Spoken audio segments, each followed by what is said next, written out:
Почитувани граѓани, колеги пратеници, алармот е вклучен.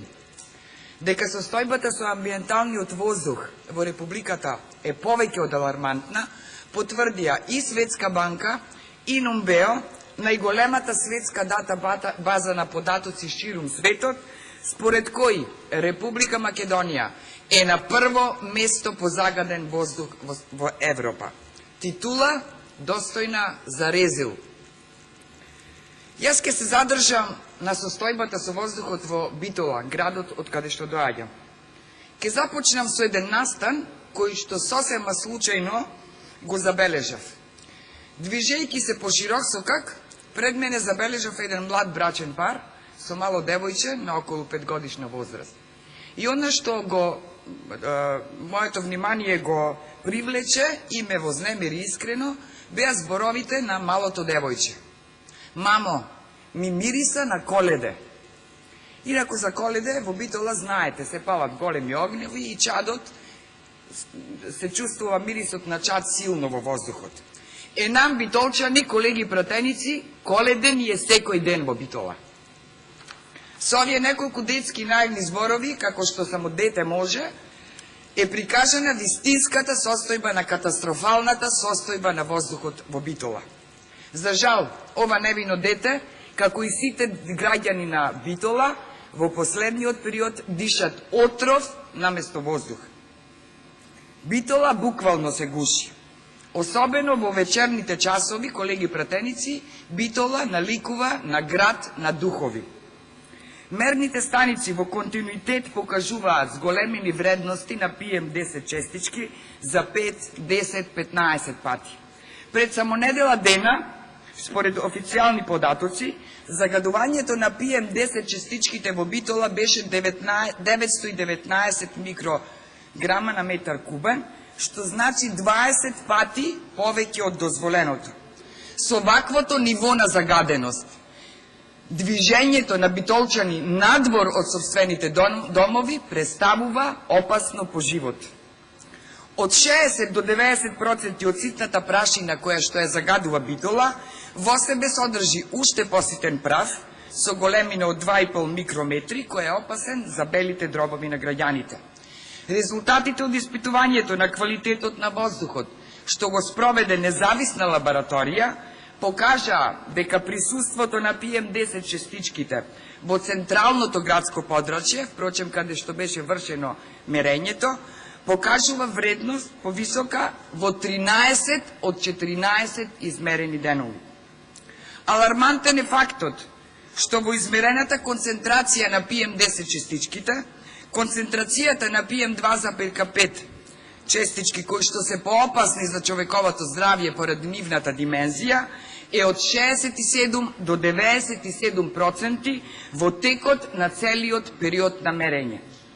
Ова лето Светска банка излезе со поразителни податоци.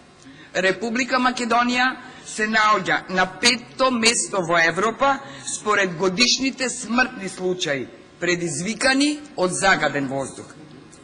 Според Институтот за јавно здравје, за 30 до 40% е зголемен бројот на болни од кардиоваскуларни и респираторни заболувања. Потврдено е дека драстично се зголемува бројот на заболени од респираторни болести во Битола и секоја недела се регистрираат по 2 новозаболени од белодробен карцином во мојот град. Алармантен е порастот на малигни заболувања со смртни последици во Битола, особено кај млади лица. Поразителен е фактот што 205 деца до 6 годишна возраст и 180 до 18 годишна возраст во Пелагонискиот регион се лекуваат од малигни неоплазми. Анализите што ги направија експерти го покажуваат и изворот на загадување. Познато е дека Битола има околу 30.000 домакинства, а 85% се греат на дрва и јаглен, откако згаснаа котлите на парното греење пред 7-8 години. Годишната потрошувачка на дрва изнесува околу 22.000 тони, со чие што согорување се испуштаат 28 тони PM10 честички. Во период од 10 години владење на ВМРО-ДПМНЕ на централно и локално ниво, Битола изгуби над 400 хектари шума, што представуваа бели дробови на градот. Една од најдобрите мерки за грејната сезона во Битола покрај гасификација е топлификацијата, ветувана во сите кампањи на ВМРО-ДПМНЕ, вклучително и онаа што требаше да го поврзи РЕК со градот. Меѓутоа, тоа остана само празно ветување. Тука се отвара и едно многу важно прашање. Каде одат 250.000 евра наменети исклучиво за заштита на животна средина, што ЕЛЕМ секоја година треба да ги префрли во буџетот на град Битола? За 10 години тоа се 2,5 милиони евра. Каде се тие средства? На што и дали воопшто се реализирани, досега нема одговор. Лицемерно е, колеги, да се зборува за заштита на човековата средина во Битола, а за таа намена да се планираат 10.000 евра во општинскиот буџет, тежок 27,5 милиони евра, а за ограда на мост на реката Драгор да се потрошат 40.000 евра. Издувните гасови од автомобилите се исто така едни од најголемите загадувачи. Над 55% од моторните возила се постари од 10 години, а автобусите доживеа полнолетност. Тие годишно емитуваат 6,7 тони суспендирани честички. Една од најголемите економски донесени мерки на оваа влада, увоз на стари автомобили, значително придонесе за состојбата на ваквиот воздух во Републиката. Според Царинската управа, во последните 5 години се увезени околу 192.000 стари автомобили.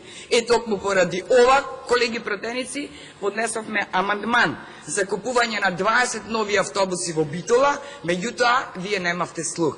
Добро е што се купија нови автобуси за Скопје, меѓутоа каде се автобуси за Битола, за Тетово, за Кавадарци и за други останати градови што се соочуваат со овој проблем? Или останатите граѓани во Републиката се граѓани од втор ред? Работата и ефектот на РЕК Битола и депонијата за пепел со кој што Битола се вбројува во 16 еколошки најжешки точки е дополнително прашање за дискусија. Најпогодени од оваа работа се Јужна Пелагонија и Битола, а медицински експерти во неколку студии утврдија директна поврзаност помеѓу аерозагадувањето од РЕК Битола и влошената здравствена состојба на околното население.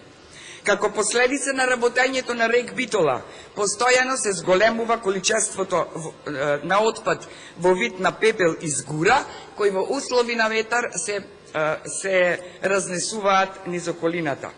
Дополнително, при согорување на јагленот се ослободува и сулфур диоксид, кој штетно влијае врз белите дробови на граѓаните. Токму заради ова, колеги пратеници, поднесовме амандман за обезбедување на средства од буџетот за десулфуризација на РЕК Битола, меѓутоа вие немавте слух за вистинските потреби на граѓаните. Дополнително, РЕК ќе постави филтри на оџаците дури во 2018 година, а рокот за добивање на интегрирана еколошка дозвола оваа влада го пролонгира до 2019 година. Лицемерно е, колеги, РЕК да ја загадува Пелагонија и Битола, а да инвестира ЕЛЕМ 15 милиони евра во управна зграда во Скопје, додека граѓаните на Битола се гушат во загаден воздух. Соочени со вака лошата состојба, како опозиција реагиравме уште од 2013 година, укажувавме на проблемите, меѓутоа, за жал, бевме само исмејувани. Сепак битолчани се кренаа на протести. Граѓаните на Битола и еколошките здруженија бараат стратегија, конкретни чекори и решенија за ваквиот горлив проблем на граѓаните. И покрај препораките од експерти и невладини организации, сепак, општината и градоначалникот останаа на ставот дека Битола е квалитетно и пријатно место за живење. Ама јасно е сега, за битолскиот градоначалник поважно е да склучува тендери, криминални, отколку здравјето на неговите сограѓани.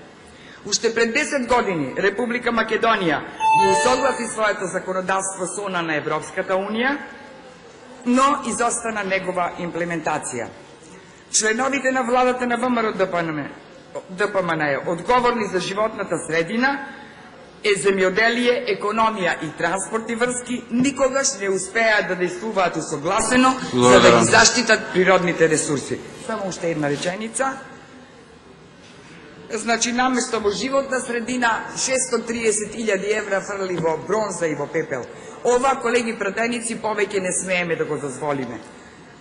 Ист е воздухот кој што го дишеме, исти ќе ни бидат и болестите. Затоа ве повикувам да ги поддржите, да ги изгласаме заедно поднесените заклучоци и час поскоро да се превземат мерки за убlažување на катастрофалната состојба со воздухот во Републиката Македонија.